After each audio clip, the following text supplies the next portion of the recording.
Hello traders, how are you? And welcome to another trading day with the team. So yesterday we were looking at a possible deep buy on the S&P 500. If you remember my video, my VIP only video, my watch list video, we're looking at the S&P 500.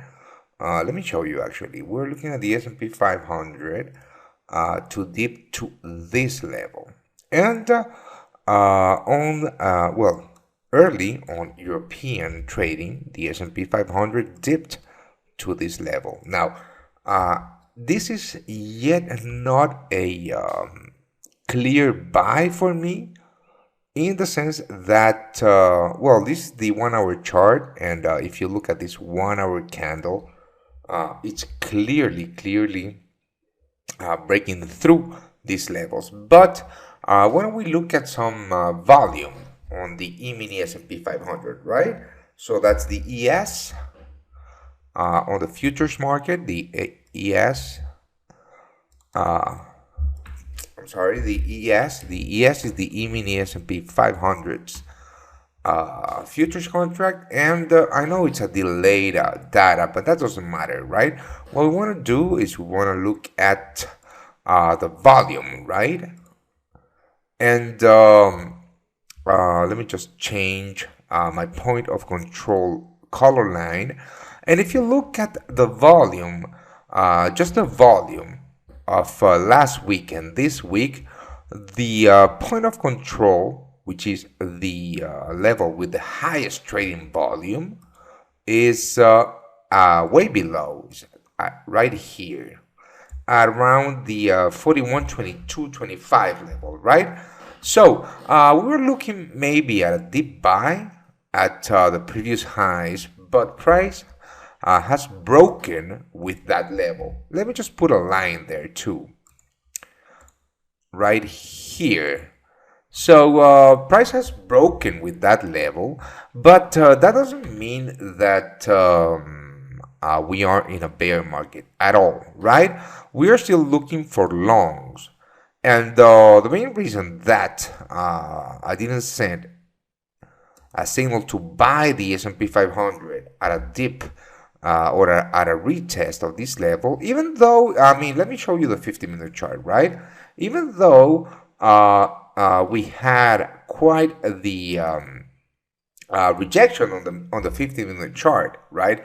One, because we are mid-European session, and two, there's yet to come the New York volume to the market, right? And if we were to buy the S&P 500 right now, of course our stops would have to be below these lows, which is fine, right? But if you look at the risk to reward on this trade, considering that we should be taking first profits here, we have a less than a 1-to-1 risk to reward ratio, right? So we're going to wait and see what happens, because what can happen actually is that we have a fake out of this level and then a continuation, right? A bullish continuation. Now let's have a look at the volume of this week only. Now, the point of control, and if you look at this, the point of control is way above where price is trading right now.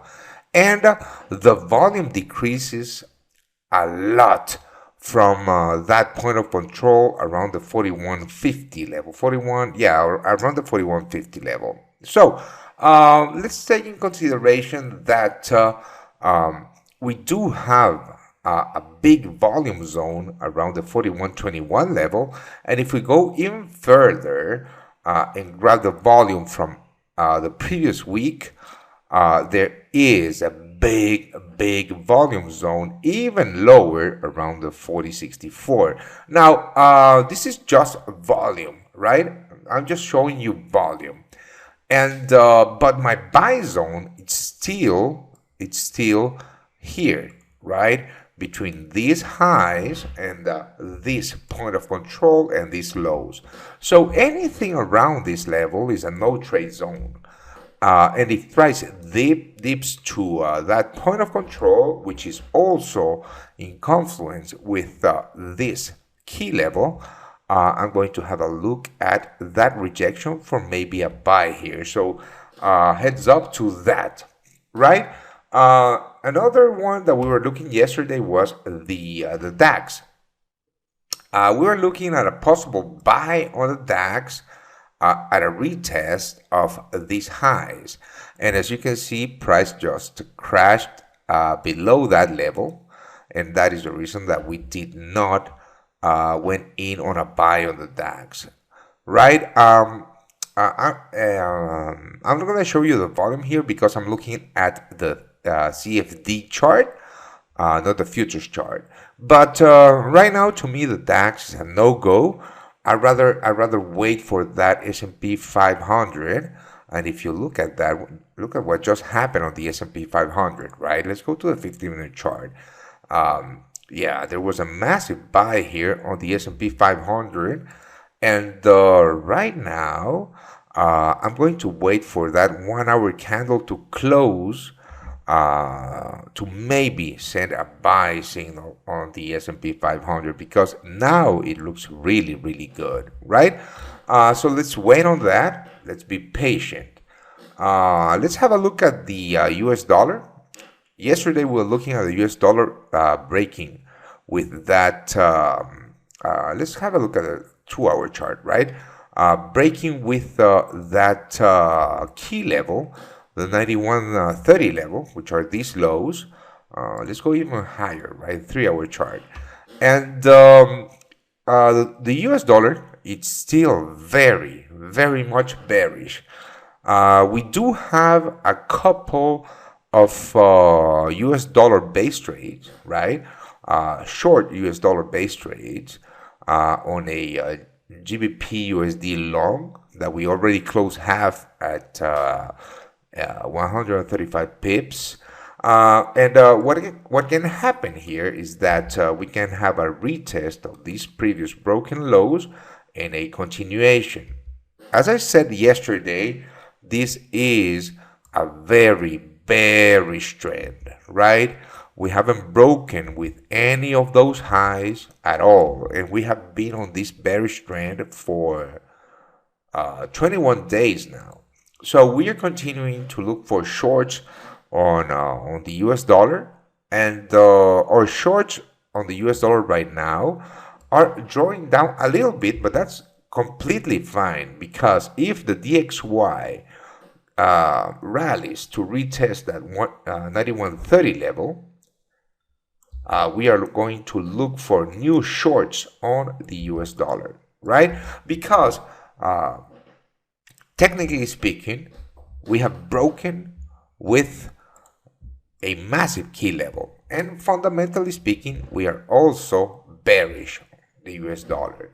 Now, we also have a crude oil long, as you already know, this breakout right here, and we are going to be very patient with this trade, right?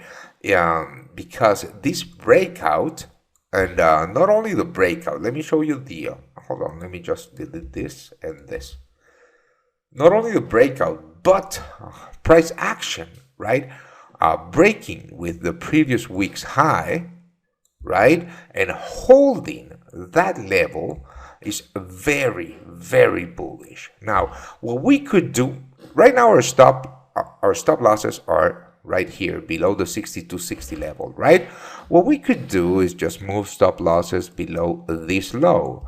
But I'm not going to do that because I want to give this trade enough room for it to move on our direction. Why? Because if you look at the higher time frames, maybe not a daily, maybe not a daily. Let's go to the 4 hour chart, right? If you look to, if we look at the 4 hour chart, you can see that this breakout and price holding, right, this level of previous resistance, turn support, could yield a massive rally to that 161.8. Now, I don't know if you guys trade, or not trade, but if you look at Fibonacci, I'm sorry, at Fibonacci levels, right? I personally don't trade Fibonacci retracement levels, but I use Fibonacci extensions for targets, right? And this, the 161.8, is the extension of this first move, right? So this is the ultimate bullish target on this breakout that we were talking about yesterday. So we're going to hold on to that trade, right? Now, let's talk a little bit about cryptos. Yesterday, I sent you this chart, right, on Ethereum, whilst Ethereum was trading at this level, right? So, yeah, we had that flash crash during the weekend on cryptocurrencies. And the thing that I do like about Ethereum is that it is trading inside of a very, very structured move, right? And whilst we flash crashed here, Ethereum came back and retested this previous broken level, the weekly pivot, the 50% retracement of that flash crash, and it retested the backside of the inside bullish structure. So personally, I took a sell here, but I took that sell because I was long Bitcoin, and I took it as a hedge, right? And I took profits here, right? Right now, as you can see, buyers are jumping in from this level. But the one that I do like a lot is Ripple. Now, if you look at Ripple, again, very structured move, and of course that Ripple has rallied. Let's calculate that rally from this breakout to the highs. That's a 205% move in a week and a half, right? And let's have a look at how much it has retraced back. So it has retraced back around, around 50% of that. Let's calculate it from the breakout, right? Around 61.8. So from the breakout to the highs, Ripple has retraced back around 61.8. And right now, let's go back to the hourly, right? And right now, you can see that buyers are jumping in right here at the 115 level, right? And personally, on the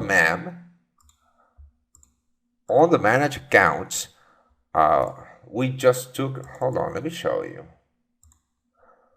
On the managed account, this is Ripple. Jesus. On the managed accounts, this is Ripple. We just took a long at the breakout of these highs. Why? Because because what we want to do here is monetize on that bullish continuation. Because this is Ripple and not Ethereum or Bitcoin, we're not going to be holding that trade for a breakout of all-time highs. But even though that I'm considering this trade as a, let's call it a short-term trade, we have a nice 1 to 3 risk to reward scenario here. So Ripple, it's right now, again, if you're watching this video and price is trading at this level, do not chase that move, right? But if you're watching this video and price is trading at this level, you might want to take this opportunity. That is completely up to you. And for today we have the S&P 500. Again, at a possible deep buy. But yeah, I mean, I personally need a better sign of a reversal here. And gold, well, gold is also dipping to the weekly pivot and this previous zone, right? It's really sketchy to trade gold on the long side right now. Why? Because we are still making lower highs, right? Uh, even though the DXY is trading below or is dipping below our key levels, right? But should gold break with these highs, should gold break with the 7650 level, let's call it, we could see a new push higher, right? And we're going to keep an eye on this, and actually I'm going to be sending that signal, VIP only, guys, VIP only, to buy gold as a buy stop above these highs. Why? Because remember, this is the 50-minute chart, right? If we look at the 3-hour chart, right, and if we look at the next targets, we do have a nice, we could have a nice, let me grab this, a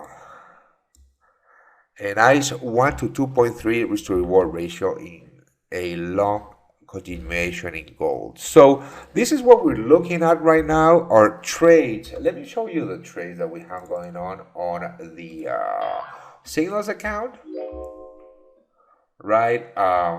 Right here. So we do have a lot of trades going on. The pound USD trading at 150 pips profits. Crude oil just got triggered. We have the Russell 2000 still waiting for that breakout, and the US dollar Japanese yen waiting for that breakout, right? So this is today's watch list. And yeah, if you have any questions, just send us an email at support@learn2.trade.com. Cheers.